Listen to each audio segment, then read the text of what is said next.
English నేర్చుకుని అనర్గళంగా మాట్లాడాలనుకుంటున్నారా? అయితే వెంటనే కాల్ చేసి రిజిస్టర్ అవ్వండి. నమస్తే రమ్మగారు. నమస్తే జయ.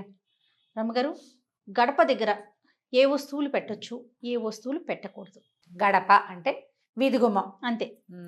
మండిగం, ద్వారబంధం, మన ఇంటికి ముఖం. అది ముఖద్వారం అంటాం కదా మనం. ఇప్పుడు ముఖద్వారం మన మొహం మీద మనం మసి పూసుకుంటాము, పుయ్యం. ఏం చేస్తాము? చక్కగా శుభ్రంగా ఉంచి శరీరం ఎలా ఉన్నా, శరీరం దుమ్ముగా ధూళిగా ఉన్నా కనీసం మొహమైనా కడుక్కుని ఫ్రెష్గా ఉండాలని అనుకుంటాం. ముఖాన్ని ఎట్లా చూపిస్తాము ప్రజలకి, మన ఎదుటి వాళ్ళకి, అట్లా గుమ్మాన్ని చూపించుకోవాలి. గుమ్మం ఎప్పుడూ శుభ్రంగా ఉంచుకోవాలి. బూజులు పట్టనివ్వకూడదు. గుమ్మాల దగ్గర బూజులు పడితే అది ఇంటికి దరిద్రం.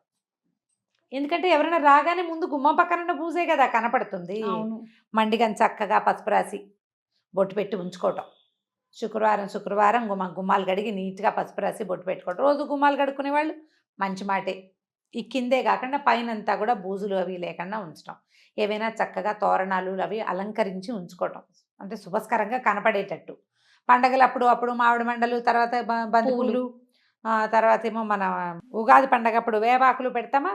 పండగ వెళ్ళిన 3వ రోజున తీసేయండి. అవును. ఆ ఎండిపోయిన ఆకులు అవి ఉంచుకోవద్దు. గుమ్మాలకి పక్కగా చీపుళ్ళు చేటలు పెట్టకూడదు. ఇప్పుడు వాకిలి గుమ్మం ఉందే, వాకిలి గుమ్మానికి లోపల తలుపు పక్కన అక్కడేం పెట్టద్దు. చీపుళ్ళు పెట్టకూడదు.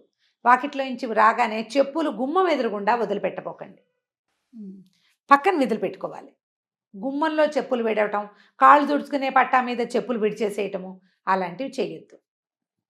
అది ఇంటికి దరిద్రం కాదు, ప్రధానమైనది అశుభ్రత. ఒక మంచి ఫీల్ ఉండదు. నేను చెప్పిందే సింపుల్. ఏదైనా వాసి చేతికి అంటితే అదేం చేస్తాం, మొహానికి రాసుకుంటామా మనం? రాయం. కాబట్టి ఇంక అది చేయకూడదు. ఎప్పుడు వాకిలి గుమ్మం శుభ్రంగా ఉంచుకోండి. దానివల్ల ఇతరులకి మన మీద ఒక గుడ్ ఇంప్రెషన్ ఉంటుంది. మనకి ఇంట్లోకి వచ్చేటువంటి పాజిటివ్ వేవ్స్ బాగా పాజిటివ్గా వస్తాయి. తరచుగా వాకిలి గుమ్మము, తలుపులు శుభ్రంగా తుడిచిపెట్టుకోవాలి. బూజు దుమ్ము లేకుండా చేసుకోవాలి. చెప్పులు, చాటలు, చీపుళ్ళు అలాంటివి పెట్టద్దు. తర్వాత గుమ్మానికి తాళాలు అవి తగిలించద్దు. గుమ్మాలకి ఇప్పుడు ఈ వాకిలి గుమ్మాని కాదు, లోపల గదుల్లో గుమ్మాలకు కూడా తాళాలు తగిలించే అలవాటు ఉంటుంది కదా. గుమ్మాలకి అటు ఇటు మేకులు కొడతాం కదా జయ, మనం తోరణాలు తగిలించుకోవడానికి కదా. మామిడి మండలు కట్టుకోవడానికి ఏం చేస్తాం, ఒక పురుకోస కట్టి దానికి పెట్టుకుంటాం. ఆ మేకు ఉంటుంది, ఆ మేకుకు తాళం తగిలిస్తారు. అది తగిలించద్దు. జ్ఞాపకంగా ఉంచుకోండి ఆ మాట. ఎప్పుడు ఇదే శ్రద్ధగా ఉండాలి. ఇక ఇంకా దీనికి ఇంకా ఎక్కువ రకరకాల అలంకారాలు, 2-3 తోరణాలు అవి వేస్తారు. ఈ తోరణాలు అవి దుమ్ముగా బూజుగా దరిద్రంగా ఉంచుకోవద్దు. వాకిలి ఇప్పుడు మనం దీపావళి పండుగ వస్తుంది, తర్వాత కార్తీక మాసం నెలనాళ్ళు మనం వాకిలిలో దీపం పెట్టుకుంటాం. అవునండి. ఆ దీపం పెట్టిన చోట మసిబారిపోయి మురికిగా కానివ్వబోకండి. దాంట్లో బ్యాక్టీరియా చేరేది ఎట్లాగా ఉంది, నీట్గా ఉండదు చూడగానే. మనకి ఫస్ట్ కనిపించేది మీరు అన్నట్లుగా ముఖం ఎలాగో గుమ్మం కదా. అక్కడి నుంచి గడప గౌరి నోము అని నోములు కూడా ఉన్నాయి దాని మీద. అమ్మవారు గౌరీ స్వరూపం ఈ గడప. అవునవును. అందుకని ఏం చెప్తారు పెద్దవాళ్ళు, గడప మీద నుంచోవద్దు, మండిగ మీద నుంచోకూడదు, మండిగ మీద కూర్చోకూడదు, వాకిలి గుమ్మాల మీద కూర్చోకూడదు. గుమ్మం మీద కూర్చునే సరుకులు గౌరీదేవి నెత్తి మీద కూర్చున్నట్టుగా చెప్తారనమాట. అదంతా సేఫ్ కాదు. ఈ ఇంటికి ఆధారం గుమ్మం. మన ఇంట్లోకి వచ్చేటువంటి పాజిటివ్ ఎనర్జీకి అదే ముఖద్వారం, అదే దారి. మన ఇంట్లో నుంచి బయటికి వెళ్ళే నెగిటివ్ ఎనర్జీకి కూడా, లేదా పాజిటివ్ ఎనర్జీ కూడా అదే దారి. సో నెగిటివ్ ఎనర్జీ బయటికి వెళ్ళిపోవాలి, పాజిటివ్ ఎనర్జీ లోపలికి రావాలి కదా. ఆ శ్రద్ధ వహించండి. సాయంకాలం పూట ఏదైనా దీపారాధన చేసుకునే అలవాటు ఉన్నవాళ్ళు అగరబత్తులు అవి వెలిగిస్తామా, లేదా ధూపం వేసుకుంటాము, సాంబ్రాణి ధూపం వేస్తాం. ఒక ఆవు పిడక వెలిగించి దాని మీద కొంచెం వేప పొడి అవి వేస్తే మంచి ధూపం వస్తుంది. గుమ్మంలో చూపించడం అలవాటు చేసుకోండి.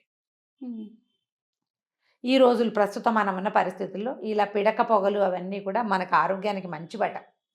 బ్యాక్టీరియాని, తర్వాత వైరస్ని అవి తొలగిస్తాయని చెప్తారు. ధూపం వేసినప్పుడు తప్పకుండా గుమ్మాలకి చూపించాలని చెప్తారు.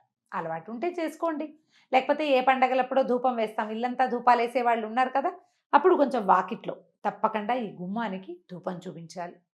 దీపారాధన అవి గుమ్మం మీద పెట్టకూడదు. తర్వాత అగరత్తి పుల్లలు వెలిగించి గుమ్మం కొసల్లో దోపి పెట్టబోకండి, అట్లా చేయకూడదు. మన ముఖానికి ఏమేమి చక్కగా చేసుకుంటామో అలా గుమ్మాన్ని అలంకరించి ఉంచుకోండి. ఆ గుమ్మమే మన ఎనర్జీకి మూలము అని. గుమ్మం తొక్కకూడదని, తొక్కకూడదు. గుమ్మం యువతల నుంచి డబ్బులు దాటేటప్పుడు అలాంటివి ఇవ్వకూడదని. దాటేటప్పుడు గుమ్మం దాటి లోపలికి వెళ్ళాలి. ఆ. గుమ్మం మీద కాలేసి వెళ్ళకూడదు. ఆ, పిల్లలకి నేర్పించాలి. గుమ్మాలు దాటినప్పుడు ఒక వేడుక కూడా చేస్తాం. గడపలు దాటితే గారెలు పోస్తారు పిల్లలకి అవునవునవును. కదా. బోర్ల పడితే బొబ్బట్లు, గడపలు గడపలు దాటితే దాటితే గారెలు. గారెలు. కాబట్టి దాటాలి. దాటడం మనం దేవాలయంలో కూడా గుమ్మం దాటి వెళ్తాం. దండం దండం పెట్టుకుని గుమ్మం మీద నుంచి అవతలకి పెద్ద పెద్ద గుమ్మాలు కూడా ఒక్క జంపు చేస్తూ ఉంటాం మనం. అవునండి, అవును. అట్లా గుమ్మం మీద కాలు వేయకూడదు. ఆ మ్మ్. నియమాన్ని ఉంచుకోండి, నేర్పించండి. ఇవి పురాతన కాలం నుంచి వచ్చే సంప్రదాయాలు. పెద్దవాళ్ళు ఏదైనా చెప్తే దానికి ఒక కారణం ఉంటుంది. దాన్ని గౌరవించండి. ఓకే. మన ఇంటి గడపని గౌరవించకపోతే మనం గౌరవాన్ని పొందలేకపోతాం. మనకి బంధాని మీదే లేదు మరి ఆ, కదా. కాబట్టి అది చేయకూడదు. గుమ్మానికి అటు ఇటుగా ఉండి ఏదైనా వస్తువులు అందిపుచ్చుకోవటం కానీ, డబ్బులు డబ్బులు తీసుకోవటం, తీసుకోవడం ఇవ్వటం. ఇవ్వడం కానీ, ఏదైనా వస్తువు బయట వాళ్ళు ఎవరైనా తెచ్చిస్తే గుమ్మం బయటికి వెళ్ళాలి, లేదా వాళ్ళని లోపలికి రమ్మనాలి. అవునవును. ఇప్పుడు ఈ రోజుల్లో లోపలికి రమ్మనం కాబట్టి తప్పకుండా బయటికి వెళ్ళి తీసుకోండి. గుమ్మం మధ్యలో అటు ఇటుగా ఏవీ చెయ్యకూడదు అంటారు. దీన్ని గౌరవించాలి, మనం అలవాటు చేసుకోవాలి. తుమ్మడం కూడా చేయకూడదు అంటారు అంటే కదా. గుమ్మం మీద నిలబడి అంటే గుమ్మం దాటుతుండగా తుమ్ము వచ్చింది అనుకో, నీళ్ళు కొడతారు పైకి. అవునవును, అవునండి. ఎందుకంటే ఈ అదురుకి ఒక్కోసారి ఎప్పుడైనా గుమ్మం ఊడిపడిపోతుందని అనేవాళ్ళు. తుమ్మడానికి తుమ్మితేనా తుమ్మితే కూడా అదేంటంటే ప్రమాదం అని, అదేలేండి. ప్రాణాపాయం అని అలా చెప్పేవాళ్ళు. సరే ఇప్పుడు ఏం తుమ్ముతున్నావు, మనకు కొన్ని ఇళ్ళకి గుమ్మాలు కూడా లేకుండా ఏమన్నా ఇళ్ళు కనిపిస్తుంటాయి మనకి. అపార్ట్మెంట్లలో వాకిలికి ఇదంతా ఉంటుంది, కింద ఉండదు. కొన్ని విధానాలైనా మనం కొంచెం అలవర్చుకుంటే మన ఇంట్లోకి వచ్చేటప్పుడు మనకు ఒక పాజిటివ్ లుక్ని మనం ఎనర్జీ ఇవ్వగలుగుతాం. వస్తుంది. రైట్. చెప్పులు గిప్పులు పక్కన విడిచిపెట్టడం అవి ప్రాక్టీస్ చేసుకోండి. గుమ్మానికి అటు ఇటుగా ఉండి ఏదైనా వస్తువులు అందిపుచ్చుకోవటం కానీ, డబ్బులు డబ్బులు తీసుకోవటం, తీసుకోవడం ఇవ్వటం. ఇవ్వడం కానీ, ఏదైనా వస్తువు బయట వాళ్ళు ఎవరైనా తెచ్చిస్తే గుమ్మం బయటికి వెళ్ళాలి, లేదా వాళ్ళని లోపలికి రమ్మనాలి. అవునవును. ఇప్పుడు ఈ రోజుల్లో లోపలికి రమ్మనం కాబట్టి తప్పకుండా బయటికి వెళ్ళి తీసుకోండి. గుమ్మం మధ్యలో అటు ఇటుగా ఏవీ చెయ్యకూడదు అంటారు. దీన్ని గౌరవించాలి, మనం అలవాటు చేసుకోవాలి. తుమ్మడం కూడా చేయకూడదు అంటారు అంటే కదా. గుమ్మం మీద నిలబడి అంటే గుమ్మం దాటుతుండగా తుమ్ము వచ్చింది అనుకో, నీళ్ళు కొడతారు పైకి. అవునవును, అవునండి. ఎందుకంటే ఈ అదురుకి ఒక్కోసారి ఎప్పుడైనా గుమ్మం ఊడిపడిపోతుందని అనేవాళ్ళు.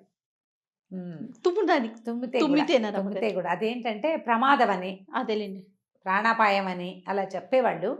సరే ఇప్పుడు ఏం తుమ్ముతున్నావు, మనకు కొన్ని ఇళ్ళకి గుమ్మాలు కూడా లేకుండా ఏమన్నా ఇళ్ళు కనిపిస్తుంటాయి మనకి. అపార్ట్మెంట్లలో వాకిలికి ఇదంతా ఉంటుంది, కింద ఉండదు. కొన్ని విధానాలైనా మనం కొంచెం అలవర్చుకుంటే మన ఇంట్లోకి వచ్చేటప్పుడు మనకు ఒక పాజిటివ్ లుక్ని మనం ఎనర్జీ ఇవ్వగలుగుతాం. వస్తుంది. రైట్. చెప్పులు గిప్పులు పక్కన విడిచిపెట్టడం అవి ప్రాక్టీస్ చేసుకోండి. రైట్ అమ్మగారు, నమస్తే. నమస్తే.